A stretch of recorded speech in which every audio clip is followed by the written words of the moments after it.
Hi everyone, welcome to Katie Mack Comments, the channel where I, Katie Mack, comment.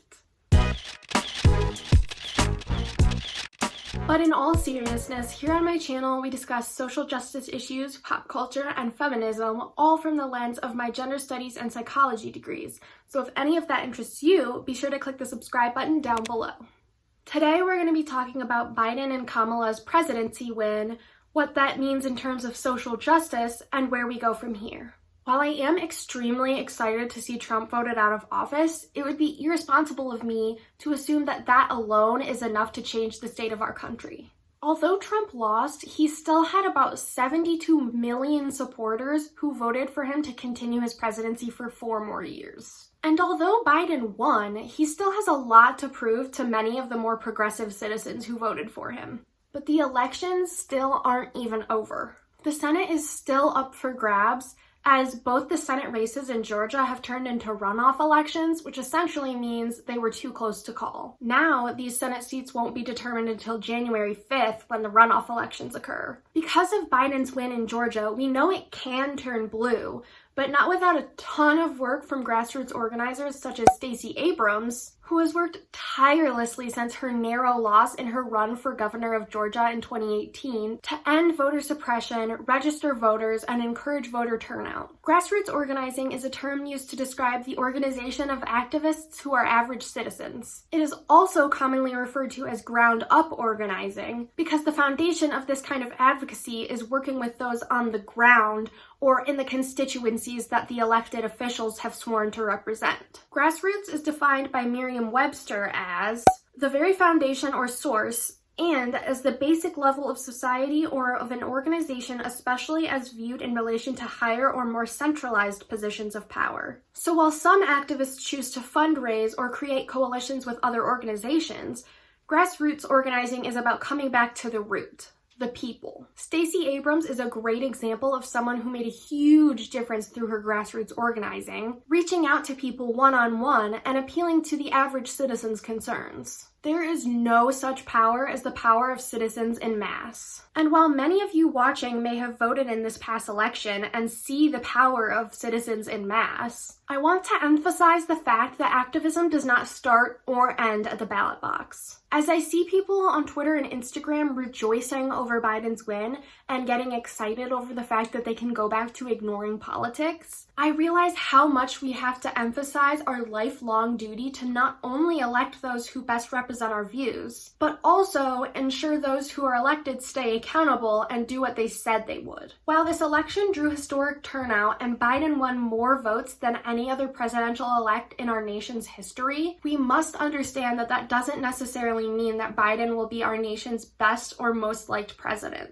Obviously, it's okay to be excited about Biden winning and Trump losing, but we absolutely cannot allow that excitement and relief to make us complicit. We have to hold our elected officials accountable through our continued attention, grassroots organizing, and activism. I must admit, I experienced a huge sigh of relief after Biden won, and even find myself feeling hopeful for the future. Haven't felt that in a while.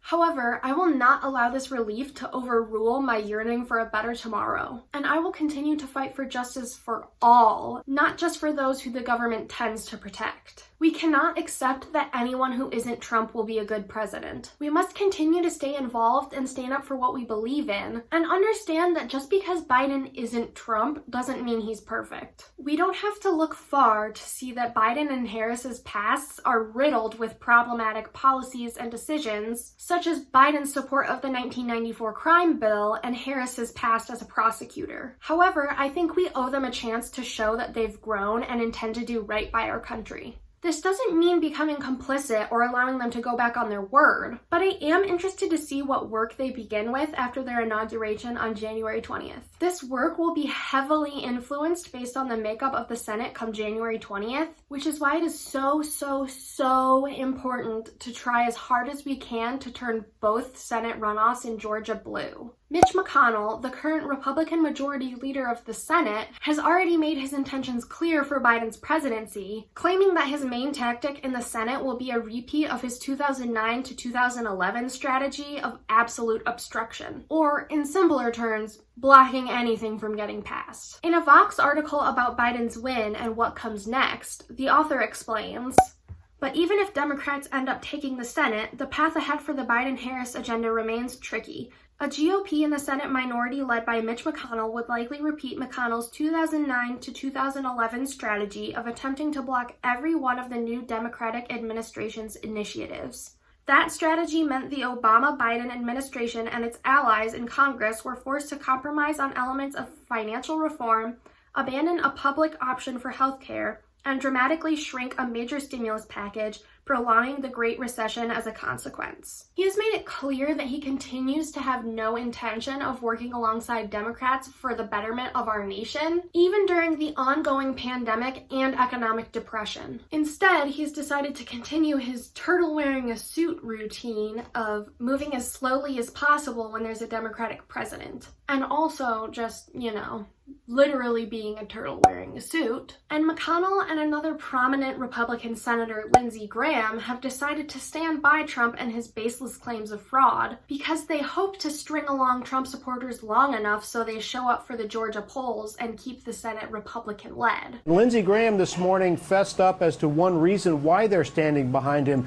They've got 2 Senate elections and special elections that will occur in January. If Democrats win both, they will gain control of the Senate under the new president. Lindsey Graham said, if we don't scrutinize these election results, we could hurt our chances of riling up our base and turning them out in January. So they're just fully admitting to dangerously supporting these baseless claims of voter fraud so that they can manipulate Trump supporters' emotions and keep Georgia's Senate seats Republican. They know Trump's claims of fraud are baseless and they just don't care. And this is the game that Republican senators have been playing for decades. They do whatever needs to be done to keep their power, regardless of morality, legality, or equality. And we cannot continue to allow it. That is why I'm making this video, and that is why you should click the links in the description to volunteer or donate to help Georgia's Senate seats flip.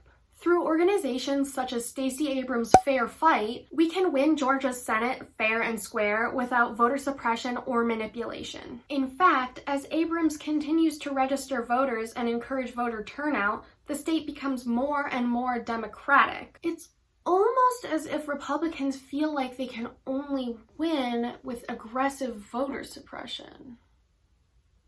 But seriously, make sure you check out the links down below for ways in which you can get involved in Georgia's runoffs, even if you don't live in Georgia. You can sign up to call or text eligible voters to remind them to stay engaged for this upcoming runoff election. Or if you can't do that, you can donate to help Fair Fight secure this election fairly. While the Senate is still up in the air, we know that Biden can implement executive orders without the approval of the Senate. Biden can use this to his advantage to actually get stuff done, even if the Senate stays a Republican majority and they refuse to comply. He can also use executive orders to create new offices of mobilization, as some are calling for an office of climate mobilization as climate change is becoming increasingly difficult for the government to ignore. As Varshini Prakash, a co-founder of the Sunrise Movement, a climate activist group, said to BuzzFeed News, "We delivered for Biden. Now it's his time to deliver for us." And they could not be more right. The people showed up for Joe Biden, and now he has to deliver on what he promised. And the only way that we can make sure he does is to keep him accountable and make sure that he represents the needs of those who voted for him. Even if the Senate stays a Republican majority, we cannot allow Biden to use that as an excuse. He will still have powers such as executive orders that will allow him to make change, whether or not the Senate plans on working with him. He must still take actions towards abolishing the Electoral College, as this was the sole reason for the Trump presidency to begin with. The Electoral College is what stole the election from Hillary Clinton in 2016,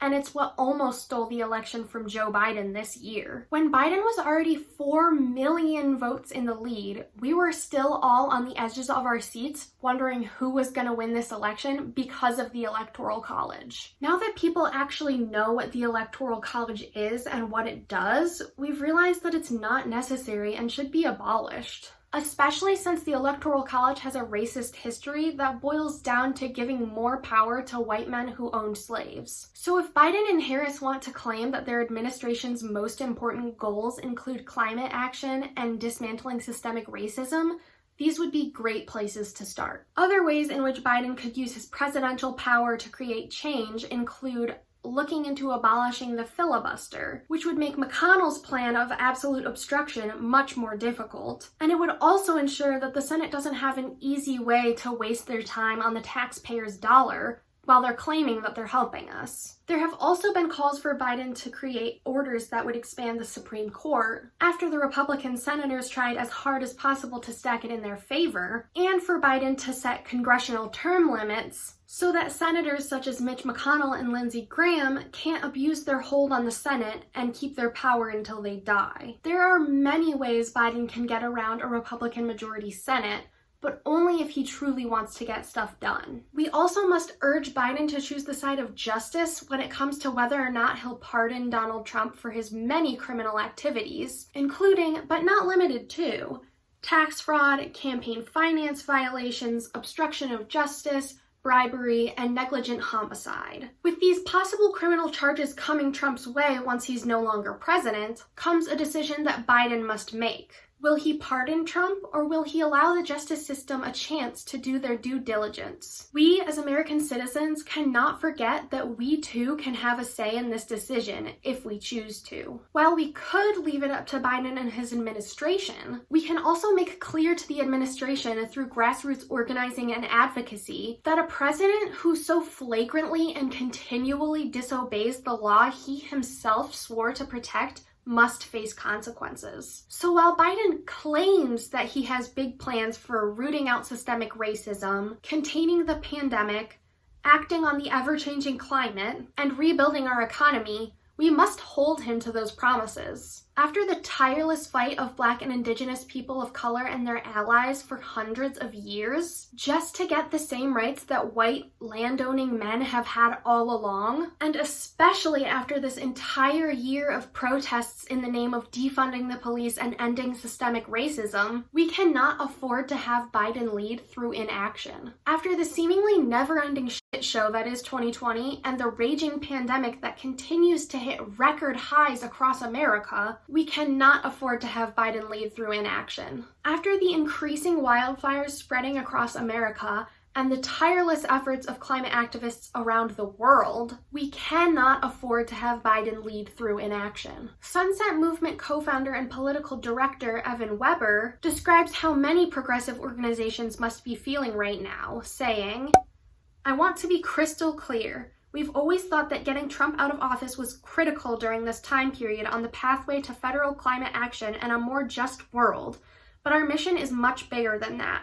Getting Trump out of office was just step one, and our movement was never about electing Joe Biden. So now the real work begins." Biden was not many of our first picks, but we voted for him to get Trump out of office, and maybe even because we truly believed he could pull through for us. But now that he's been elected, this is our time to show him that he will be held accountable for his promises. Ultimately, I made this entire video to say that we cannot allow ourselves to get complicit. We cannot stand by and watch as our government fails to progress along with the rest of the country, and we must continue to pay attention so that we can hold our elected officials accountable. That's it for this video, but before I go, I want to remind you to check out the links in the description for ways to donate, sign petitions, and learn about the Black Lives Matter movement and the Georgia runoff elections. If you enjoyed this video, please give it a thumbs up, and if you've made it this far, comment "Let's turn Georgia blue" down below. Thanks for watching, and I'll see you in the next one. Bye!